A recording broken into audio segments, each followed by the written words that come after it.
నా పేరు సాయి అండి, నారపరెడ్డి సాయి. నారపరెడ్డి సాయి గారు మీకు ఓటు ఉందా? ఉందండి. ఎన్ని ఓట్లు ఉన్నాయి? నాకున్నది ఒకటే ఓటు. మరి ఈసారి 2 ఓట్లు వేయాలి కదా? అవునండి. ఎంపీకి ఎమ్మెల్యేకి. ఓకే. ఎవరికి వేద్దామని డిసైడ్ అయ్యారు? మేము వైసీపీకి వేద్దాం అనుకుంటున్నాం. లాస్ట్ టైం వైసీపీకి వేసామండి. 5 ఏళ్లలో నవరత్నాలు తప్పితే అభివృద్ధి జరగలేదు. అది చాలా తప్పు సార్, తప్పుడు సంకేతాలు అవన్నీ. అభివృద్ధి జరిగింది.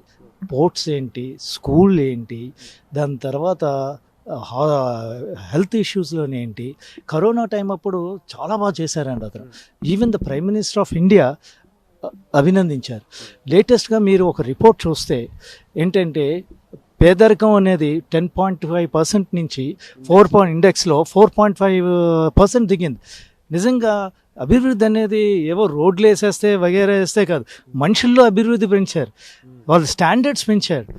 అది ఎవరికి ఓటు అనేది అవసరం లేదు సార్, మీరు ఎవరిని అడగక్కర్లేదు, ప్రజల్లో కూడా అంతా ఉంది వైసీపీ. అయితే బయట పడట్లేదు అంతే, డ్యూరింగ్ ద ఎలక్షన్ టైం అప్పుడు బయట పడట్లేదు. కానీ నిజంగా వాళ్ళు ఓటేసేది ఒక మనిషి ఎదిగాడు.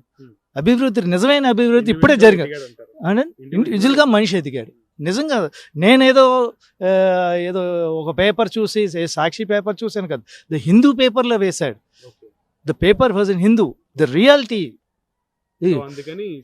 తప్పకుండా అభివృద్ధి అనేది జగన్ గారు రావచ్చు, వస్తారు.